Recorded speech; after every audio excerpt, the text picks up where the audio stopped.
India के आदमी इतने थे कि उनके ऊपर चलना पड़ता था, नीचे लाश भी नहीं होती थी।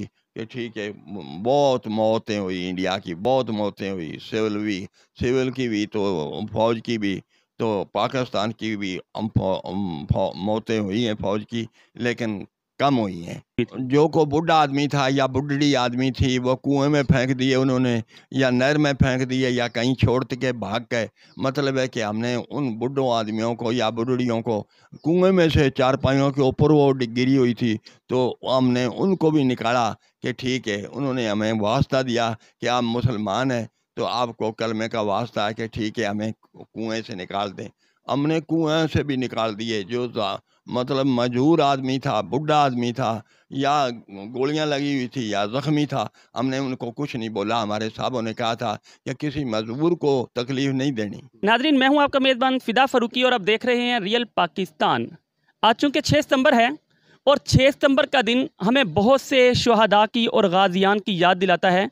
और आज हम एक ऐसे ही गाज़ी के घर पर मौजूद हैं जिस गाज़ी ने सन 1965 और 1971 की जंगों में हिस्सा लिया और अपनी बहादुरी और जुर्रत के जौहर दिखाए।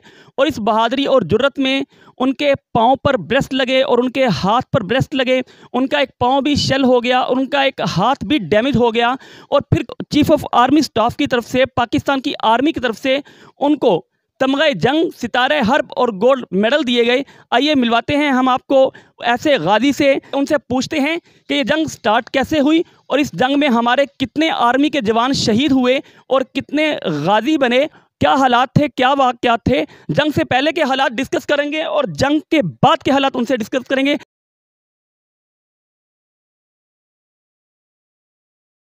जी, अस्सलाम वालेकुम। वालेकुम सलाम। क्या हाल है सर, ठीक है? हाँ, शुक्र अल्हम्दुलिल्लाह, मैं तंदुरुस्त हूँ, ठीक हूँ। सर, अब हमें बताएंगे सन 1965 की जंग का आगाज़ कैसे हुआ था और किसकी साइड से पहल की गई थी? आगाज़ तो ऐसे ही हुआ था कि शाम को हमें आर्डर मिल गया सीनियर फौजी जनरलों की तरफ से कि ठीक है, इंडिया हमला करने वाला है, तो आपने मतलब है कि सारी फौज ने कसूर जाना है, उधर जाके सटे करनी है। तो हम मतलब कसूर चले गए रात के 12 बजे। तो मतलब 12 बजे अभी भी हम लेआउट कर ही रहे थे कि इंडिया ने हमला कर दिया। तो औरतें, तो वो बच्चे लेके तो रोती पीटती आ रही थी। तो वो उन्होंने हमें आके बताया कि तुम इधर बैठे हो, तो इंडिया ने तो हमला कर दिया।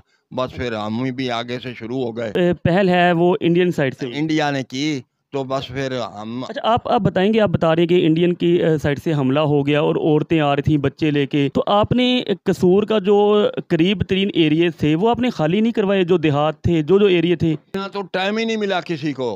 सिर्फ हमें पता यही चला था सीनियर फौज को कि वो रात को आज हमला करने वाला है। सिर्फ किसी जब को इतला मिल गई, उनको सीरियन अफसरान को पता था, तो वो इतना टाइम नहीं मिला कि वो जो करीब तरीन देहात थे, इलाके थे, उनको खाली करवा नहीं दें? नहीं नहीं, किसी को इतना टाइम ही नहीं मिला। हम बस रात के 12 बजे तक, शाम को ऑर्डर मिला है कि उधर कसूर पहुंचो, तो हम रात के 12 बजे तक उधर पहुंच गए थे। तो अभी हम सब कुछ ठीक कर ही रहे थे कि ये ऐसे, ये ऐसे, ये ऐसे, तो उन्होंने इंडिया ने हमला कर दिया। वो बात सच्ची होगी। मतलब आप अभी अपनी प्लानिंग में थे कि उधर से हमला शुरू हो गया? कर दिया, तो ठीक है। फिर वो इधर से फौज फिर पाकिस्तान की है, अल्लाह का फजल है, ये दलेर फौज है। तो इन्होंने फिर हमला किया, तो फिर जितने भी आगे आते गए, फिर मरते गए। कितनी तादाद थी आर्मी की आपकी साइड से? नहीं नहीं, ये पता, सारी फौज ही थी, बड़े एरिए में फौज पड़ी थी, बड़े एरिए। सारी जितनी आर्मी थी वो इंडियन बॉर्डर पे थी, वो कसूर बॉर्डर पे थी। कसूर बॉर्डर पे, इस बॉर्डर को कहते हैं कसूर खेम करना। अच्छा, जब जब जंग शुरू हो गई तो आपने बच्चों को, बुजुर्गों को और जो माजूर लोग थे, बीमार लोग थे, उनके लिए आपने जो है ना, उनको कैसे सेव किया? उनके लिए हिफाजती इकदामात आपने क्या किए? वो तो कसूर में थे, अपने अपने घरों में थे, अपने अपने गांव में थे। फौज के पास कोई बीमार या मजदूर या ऐसा आदमी नहीं था। जो गोलियां लगती थी, कोई शहीद हो गया, कोई नहीं हो गया, किसी की टांग नहीं, किसी की बाजू नहीं है, उसको फौज संभाल के तो उधर अस्पताल में भेजती थी। अच्छा, ये सारा सब लोग अपने घरों में थे और आप आगे बढ़ते जा रहे थे। हाँ ठीक है, फौज जो जो थी वो अपना काम कर रही थी। फौज के पास कोई सिविल आदमी नहीं था संभालने के लिए। नहीं नहीं, ना फौज के पास इतना टाइम था। फौज तो इंडिया के मतलब मार्च पे थी क्या। इब्तदा से ही इंडियन पसपाई शुरू हो गई। बिल्कुल इन मतलब इनका हमला जो पाकिस्तान का था, ये मर मिटने से नहीं डरते। तो इन्होंने कहा कि ठीक है, अब मरना ही है तो ठीक है, हम ही मर जाएँ फिर। मतलब औरतें तो बच्चे तो ये तो वो, ऐसा ना हो। फिर ये फ़ौज मुकाबला, मतलब मीडियम गन्नें भी थी, बड़ी गन्नें भी थी, छोटी भी थी, टैंक भी थे, तो पैदल फ़ौज भी थी। फ़ौज हर किस्म की थी। तो ये अब आगे बढ़ती गई तो उनका तो फिर ज़रूरत ही नहीं थी कि उनके पास कुछ भी नहीं था। तो ठीक है, वो तो रिटायर ही होते गए। जब आपको पता चला कि अब जनाब जंग शुरू होने वाली है और आपको भी ऑर्डर मिल गया कि कसूर बॉर्डर पर पहुँचें, तो उस वक़्त आपके क्या जज़्बात थे? आप अपने अहले ख़ाना से, अपने बच्चों से, अपनी वाइफ़ से आखिरी अल्फ़ाज़ क्या कह के गए?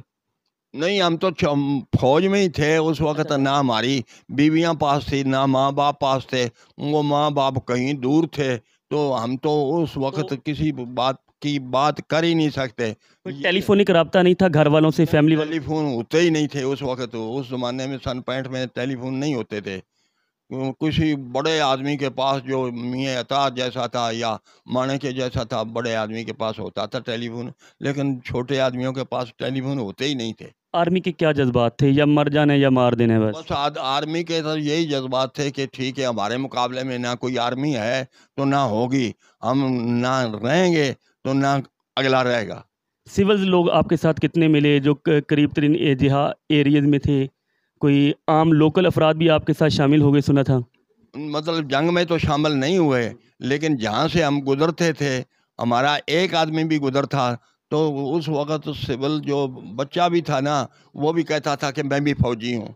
उस वक़्त सबके जज़्बात ये थे, पूरे मुल्क के ही, कि जो फ़ौज है या हम हैं, इंडिया को हम बिल्कुल छोड़ेंगे ही नहीं। शुरू में कौन-कौन से आपने इंडियन इलाके फ़तह किए और कितने इलाके फ़तह किए? 84 पिंड हमने जो मतलब खेमकरन के रास्ते में, खेमकरन की सफ़र तक, खेमकरन पहुँचने तक 84 पिंड हमारे पास थे उनके, जो हमारे कब्ज़े में थे। तो फिर हमने एंड पे जाके खेमकरन का कब्ज़ा किया, उसका शहर जो था, हम उसमें शामिल हो गए। तो उधर इंडिया का कोई आदमी नहीं था। अच्छा, 84 देहात आपने फ़तह किए और डेफ़िनेटली उन 84 देहात में वहाँ के रिहायशी लोग भी होंगे जो उन देहातों में रह रहे होंगे। जी, जी। बच्चे होंगे, औरतें होंगी, तो उनके साथ आपका रद्द-ए-अमल क्या होता था? जब उनको पता चला कि पाकिस्तान की फ़ौज आ रही है, तो वो खाली करके पहले ही चले गए। उनको दौड़ गए। आपको मतलब वो गाँव पहले खाली मिले बिल्कुल? हाँ, बिल्कुल, लोकल पब्लिक जो थी वो पहले जा चुकी थी? जो को बूढ़ा आदमी था या बुढ़ड़ी आदमी थी, वो कुएँ में फेंक दिए उन्होंने, या नहर में फेंक दिए, या कहीं छोड़ के भाग गए। मतलब है कि हमने उन बूढ़ों आदमियों को या बुढ़ड़ियों को, कुएँ में से चारपाइयों के ऊपर वो गिरी हुई थी, तो हमने उनको भी निकाला कि ठीक है। उन्होंने हमें वास्ता दिया कि आप मुसलमान हैं, तो आपको कलमे का वास्ता है कि ठीक है, हमें कुएँ से निकाल दें। हमने कुएँ से भी निकाल दिए। जो मतलब मजबूर आदमी था, बूढ़ा आदमी था, या गोलियां लगी हुई थी या ज़ख्मी था, हमने उनको कुछ नहीं बोला। हमारे साहबों ने कहा था कि किसी मजबूर को तकलीफ़ नहीं देनी। मतलब जो लोकल वहाँ की आवाम थी आपने उनको अज़ियत नहीं दी, उनको तकलीफ़ नहीं दी बल्कि उनको छोड़ दिया। हाँ, जो बिल्कुल। जिस हाल में था आपने उस उनको छोड़ दिया। जितनी भी हम कर सकते थे इतनी की है, किसी अच्छा। मज़दूर को तकलीफ़ नहीं दी। आप लगातार फ़तह पा रहे थे, आप बता रहे हैं कि 84 देहात आपने फ़तह किए, फिर एक शहर में गए, तो किस शहर में जाके आपने स्टे किया और आपने वहाँ जाके स्टॉप किया? खेमकरन शहर में, खेमकरन ये शहर जो है था, वो शेखों का शहर है, तो वो ठीक है, बहुत बड़ा शहर है, ठीक है, उसमें सब कुछ था। लेकिन जिस वक़्त हम चले गए, तो वो शहर तो खाली हो गया फिर, कोई भी नहीं था, दुकानें बंद, सारा कुछ ठीक है।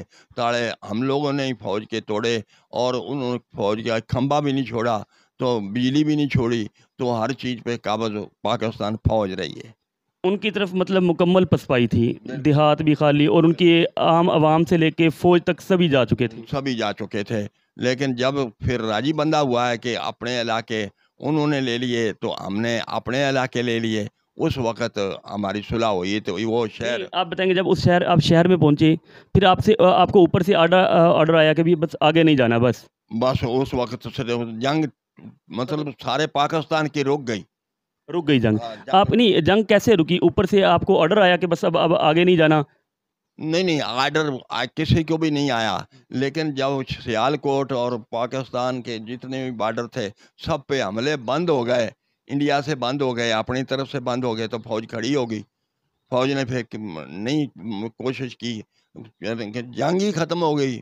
हर किसी ने उधर से उनके अटैक ख़त्म हो गए, इधर से हमारे अटैक ख़त्म हो गए, जिधर थे उधर बैठ बैठ गए। फिर कुछ हम खेमकरन शहर में थे, तो हमने शहर कब्ज़ा करके उधर ही बैठ गए। अंदाज़न कितने हमारे आर्मी के जवान उस जंग में शहीद हुए, कितने ज़ख्मी हुए और दूसरी साइड से क्या-क्या नुकसानात हुए? दूसरी साइड का तो इंडिया का तो फिर पता ही है कि 84 पिंड का मतलब नुकसान उनको हुआ, तो शहर का भी हुआ। तो फिर फ़ौज वो आदमी उनके 84 पिंड के पीछे चले गए। तो जितने दिन मतलब जंग की सटे रही है, उतने दिन कोई उनका गाँव में नहीं आया, ना कोई फ़ौज आई है, ना कोई शहर में आया है। जब इलाके ही एक-दूसरे के लेने-देने का कर लिए, ऊपर से हुक्म आ गया, तो बस एक-दूसरे से इलाके ले लिए और बस ठीक है। कितने कितने दिन तक का वहाँ स्टे रहा? तकरीबन महीना रहा है। अच्छा, 1 महीना आपकी जो है ना पाकिस्तानी आर्मी वहाँ पे रही है। जी, बिल्कुल, तो बिल्कुल। आपसे मैंने ये पूछा था कि पाकिस्तान के जो आर्मी के कितने जवान इस जंग में शहीद हुए, कितने ज़ख्मी हुए? कुछ अंदाज़ा है आपको? ये तो अंदाज़ा नहीं है, लेकिन शहीद बहुत हुए। इंडिया के आदमी इतने थे कि उनके ऊपर चलना पड़ता था, नीचे लाश भी नहीं होती थी। कि ठीक है, बहुत मौतें हुई इंडिया की, बहुत मौतें हुई, सिविल की भी, तो फौज की भी, तो पाकिस्तान की भी मौतें हुई हैं फौज की, लेकिन कम हुई हैं। इस जंग में आपको भी सुने ब्रेस्ट लगे थे हाथ पर या पाँव पर? वो हम आ रहे थे, तो मैंने तो बताया आपको कि हम आ रहे थे, तो जहाज़ मतलब ऐसे नीचा-नीचा होता है, हमारे पास से गुज़र गया। हम गाड़ी में जो छोटा डाज ट्रक था, उसमें थे, तो हमारी प्रोटेक्शन के लिए ऊपर बैठे थे, वो राइफ़लें लेके कि जहाज़ आया तो हम मारेंगे। लेकिन उन्होंने नहीं मारा कि ये तो अपना जहाज़ है, लेकिन वो आगे जाके फिर वापस आ गया। वापस आके उसने फ़ायर किया, ब्रेस्ट मारे, तो फिर मेरे साथ का जो ये दिखाइएगा बाजू। अच्छा, यहाँ पे आपको ब्रेस्ट लगा हुआ है। हाँ, ये तो मुझे कतर में लगा है, पैंट में नहीं लगा। अच्छा, अच्छा। तो उस वक़्त वो जो मेरे साथ बैठा था, उसके पेट से बेल्ट बंधा हुआ था, तो गोलियाँ निकल गई। उसने बोला, मेरा बेल्ट ना खोलना, नहीं तो मैं मर जाऊँगा। लेकिन वो फिर पूरा गाँव आ गया, तो ठीक है, एक की यहाँ तक टाँगें कट गई, तो दूसरी दफ़ा फिर हवाई जहाज़ आ गया, तो फिर वो जो फसल थी, चरी ज्वार, उसमें खींच के हमें ले गए उन सबको कि ठीक है, दोबारा ये मर ना जाए। दोबारा आके उसने गाड़ी पे फिर फायर किया, तो गाड़ी को आग लग गई। अच्छा, आपको किन-किन तमग़ों से नवाज़ा गया? मुझे तगमा जंग, तो तगमा सितारा हर्ब, तो गोल्ड मेडल। आज 6 सितंबर की मुनासिबत से क्या पैगाम देना चाहेंगे? मैं ये देना चाहूँगा कि मतलब इतनी तकलीफ़, इतने काम, इतना मुश्किल, तो मैं ये चीफ़ ऑफ आर्मी स्टाफ से मेरी रिक्वेस्ट है कि वो जितना भी हो सके हमें नोटिस ले हमारा, और मुझे मेरी ज़मीन दिलाई जाए, कब्ज़ा दिलाया जाए बस। अच्छा, आपको ज़मीन अलॉट की गई थी? हाँ, मुरब्बा ज़मीन मुझे अलाट हुआ था, और वो फ़र्द मेरे पास है, मालिक मैं हूँ, लेकिन फिर भी मुझे कब्ज़ा नहीं मिला। ये कहते हैं कर्नल साहब कि वो लेटर ले आओ जो सन 76 के में था शहीदों के लिए, मज़दूरों के लिए, ज़ख्मियों के लिए, कि उनको ज़मीन दी जाएगी। तो उस आर्डर के तहत मुझे ज़मीन मिली है, तो वो लेटर तो मैंने जनरल साहब को भेज दिया। अब मेरे पास वो लेटर नहीं है, तो वो कर्नल साहब कहते हैं कि वो लेटर लाओ, तो फिर आपको ज़मीन हम देते हैं मुरब्बा। तो उसकी कोई कॉपी वग़ैरह भी आपके पास है? नहीं, कॉपी नहीं है, और लेटर मेरे पास बहुत हैं, लेकिन मेरे पास कॉपी उसकी है कि जो उसने लेटर लिखा था कि आप मुझे ज़मीन मतलब लेटर कागज़ भेज दें। ये लेटर आप मेरी स्क्रीन पे देख रहे हैं, इनका चल रहा है और बड़े अलमिया की बात है, इंतहाई अफ़सोस की बात है कि वो शख़्स जिसकी इस मुल्क के लिए कुर्बानियाँ हैं, और इन लोगों की वजह से हम सुकून की नींद सोते हैं, चैन की नींद सोते हैं। ये लोग फ़ाइट करते हैं, लड़ते हैं, बॉर्डर का तहफ़्फ़ुज़ करते हैं, اور آج ان کی حالت یہ ہے کہ اتنی قربانیوں کے باوجود بھی ان کو جو ایک مربع ہاں جی 25 کلے جو ان کو ایک مربع زمین الاٹ کی گئی تھی آج وہ ان کو نہیں ملی. ایک لیٹر جو ان سے بلکہ مس پلیس بھی نہیں ہوا, انہوں نے آگے فارورڈ کر دیا اور وہ لیٹر ان کے پاس نہیں رہا, اس کی کوئی کاپی نہیں رہی. لیکن اس کے علاوہ بہت سے پروف ان کے پاس ہیں جو آپ میری اسکرین پر دیکھ رہے ہیں, چل رہے ہیں لیٹر وغیرہ سب ان کے. تو ہماری چیف آف آرمی سٹاف اور حکام بالا سے یہ ریکویسٹ ہے کہ اگر ان جیسوں کو بھی انصاف مہیا نہیں ہوگا, ان جیسوں کو انصاف نہیں دیا جائے گا, تو پھر لوکل پبلک کا کیا بنے گا.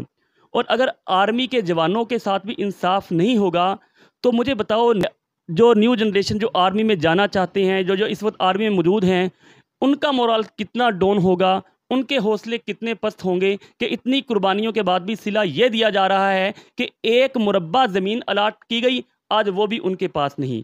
لہذا ہماری حکام بالا سے, چیف آف آرمی سٹاف سے ریکویسٹ ہے کہ ان کے ساتھ انصاف کیا جائے اور جو ان کو زمین الاٹ کی گئی تھی وہ ان کو دی جائے.